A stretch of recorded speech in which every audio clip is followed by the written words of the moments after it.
racing continue, and certainly the sun really trying to shine through now as the number 69 machine. I can see a full seat and tuning sticker on the side. So safety car comes out, and that's Andy McKnight. Believe it or not, he was last year's champion in the 1000cc Nationals, and he's decided to move on to administration. So we can see the treble 9 machine there, the GR Racing crew with Hudson Kenner on the 156 machine.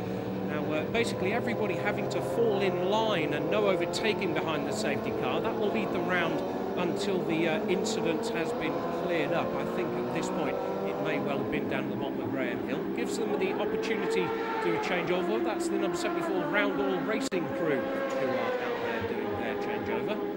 Simon Allen with the red armband on, and Sean Moss with the yellow armband. Looks like Sean going to take it away. She's having a job getting that transponder on there. The front fork, by those things. Yeah. Yes, I think they need to work on their pit stop by the looks of things. That was far too long. And well, here's the Brand brothers doing their changeover, and these guys certainly appear to have a bit of muster about them, to say the least. He's just giving some instructions. Yeah, there you go. Go out and turn right. That probably helps. Marty taking over. Left will be a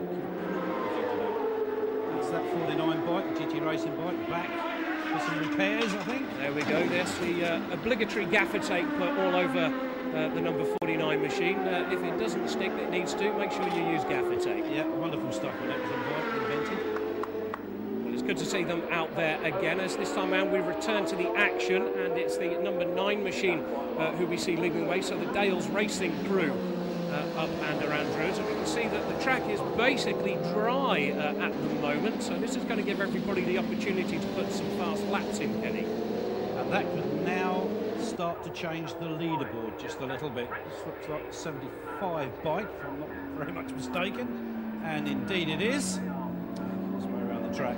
It is, yeah. John T. Dixon again taking over from Bill Lilly, the BLDS Couriers machine, as we see the number 4 machine of Derek Redmond 400. So it's Garnerman Rogers also out there, and it looks to me like Lewis Mason has got the number 9 machine for company, and well, we can really see the sun starting to come out now, so the track pretty much dry as we watch Jenny Timber for the first time with the number 69 machine just behind her. So J&B Racing managing to get their machine out of the kitty litter and back onto track. It's pit stop time. There we go. In and out. That's a pretty quick pit stop. Yeah, I'm going to say that looks very practiced indeed. Oh no, that's a bit of a barbecue going on down at the exit of Graham Hill Bend, and I think that's the Ridgeback Racing machine, number 101, which has decided to ignite itself. And I think the safety car may well have to come out. Mark and Peter Dilks on the number 85 machine. I remember they had that problem at the start, but they got back out there. There he goes. Let's have a look at the positions in the classes. National 600, Mason and Moore lead that. Junior 600, Brand and Brand. Junior 1000s, Berryman and Flint. And National 1000s is Kenner and Tinwell. Well, it started to rain. This is not good. This is not good at all. Well, there's been some changes in the top results after the 2 hours. James is down in the pits. So we're post 2 hour in our 3 hour endurance, and I'm stood next to the Visor Vision team, Paul Berryman, who was in 3rd position. Unfortunately, managed to throw it away a little bit. Paul, what happened there? I crashed. I had a warning the lap before. It's just getting greasier and greasier, and I'm on dry tyres, but I wanted not to put the extra stop in. So with 15 minutes to go, I just decided to stay out and avoid that extra stop. But I had a warning the lap before at Druids, and it was the in lap as well, so I'm gutted, absolutely gutted, but just the tiniest dab of a brake and it just went down. So, but fixable? Yeah, got it out of the gravel very quickly thanks to the marshals, and the guys here are on it, so we're going to put wets on, which should be all right for wet weather as opposed to dry. Great stuff. Thanks very much. Cheers, mate. Well, there it was. That was the answer. Thank you, James. Yeah, truly dejected was Paul Berryman at that point, but no matter, his mechanics managed to get him back out on track with his teammate, as we see Robbie Moore on the 120 machine with his yellow armband, just tackling the final corner before the start-finish straight, and very much out there in front. And well, here's the Blue Jets team again, just being guided in for their changeover, and a big thumbs up there from Froggy. resident Brummie. And he's about to get back out on the track to do a few more laps. Number 5 here, the Brand brothers, Martin and Peter. Peter taking over. There he goes, the old transponder being clicked back into place on the other bike. Some riders, of course, just using one bike and not two, so it makes life a little bit different for them. And we're looking back up the pits now. As the 25 bike Sherwood Motorcycles Carl Dodwell, another Brummie, comes into the pits. Yes, he's the second resident Brummies. Well, James, it's time for you to head to the pits with your microphone. Here with Mick Godfrey of Sweatshop Racing. Mick, things seem to be going well until you had a slight excursion. Tell us about it. Well, yeah, unfortunately my teammate Hugh had a bit of an off at Paddock Hill. It's the trouble when the conditions are patchy, you've only got to run just a little bit offline and, you know, you can find yourself in the litter, which is what happened to Hugh. Unfortunately, though, before that and due to the inclement weather, we had a bit of a rough pit stop. We've lost us a couple of laps as well. So, yeah, I think it's fair to say today's not really our day, I'm afraid. I got out in my last session, though, and got down to a respectable time, which was great, and I was enjoying it. And then the heavens opened again. So, you know, that's endurance, isn't it? It's the same for everyone. It's a mixed bag, and it's just making the best of it, really. Still up for a top 3 finish, though? Well, I hope so, yeah. I mean, the thing with endurance is keeping going, obviously, and we'll certainly be doing that right to the very end. And, you know, in true fashion, anything can happen. So, yeah, just keep our heads down and hope it clears up a little bit, and we can maybe use our pace to our advantage, really. Great, mate. Thank you. You're welcome. Cheers. Well, I think that that was... looks like we've got another faller going down. That's one of the JR Racing crew who's decided to take a tumble on the exit of Druids. There's a few more changeovers now beginning to happen. As you can see, the rain really has fallen.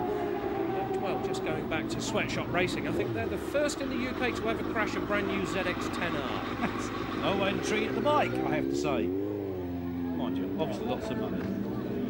Here comes Mr. Flint. It's a really good job. He was obviously very happy with his performance. Yes, he says. Absolutely. Yes. Why not? There's many a record I could probably use to explain at the moment, but I don't think we'll. It looks like he's just having a word with Hugh Brasher there in Sweatshop.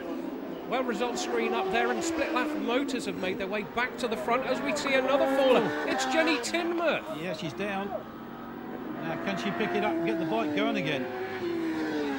Well, she needs to get over there pretty rapidly. She's obviously fine and okay, and well used to having the odd excursion, is Jenny. She's dropped a lot of fluid. If you look back behind her, there's a lot of fluid on that track.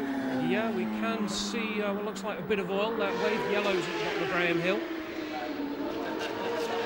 Lewis Mason, 120, the M&M bike, and I think they've taken the lead in the class now with Jenny Tinmouth going down. She's thrown away the lead, and that's not good. She's going to walk back to the pits because she's got that bike going. And they brought the safety car out, James. Yep. Definitely did drop some oil or petrol or something down on the track there. Absolutely, yes, and that stuff right online. So under safety car conditions, we are at the final stages, and you can see that safety car flag out. So end of at night out there in the BMW M3 leading the pack around, and well, the rain still falling. Well, the question is, will this go to the end of the race? As we see Hudson Cannon there going through the shot with the LDS Couriers. M&M Racing still out there. The laps counting down, Kenny. Yes, and if they stay out there behind that safety car, I think it's the first time a safety car is going to win a race. Yeah, that's right. Ex-2010 champion and at night taking the checkered flag. On 4 rather than 2 wheels. Let's have a look at the result then. It's the M&M Racing team that bring it home first. Brand Brothers in second. Ducks Cross Racing in third. Split Laugh Motorsports in fourth. Sherwood Motorcycles followed by Banzo. Let's have a look at National 600 class. Well, it's Mason Moore who lead that with the M&M Racing team. 167 laps. Only a couple laps behind the second place. Junior results then for the Brand Brothers. On the Brand Brothers Racing, 166 laps. Pretty good in those conditions, I reckon. Let's have a look a little bit further down then. National 1000 results. Kenner and Tinmouth took that despite that spill by Jenny Tinmouth in the closing laps. 165 in all they did. And the Junior 1000 results with Dodwell and Hornet on the Sherwood Motorcycles with 164 laps. So they're all pretty even, I have to say.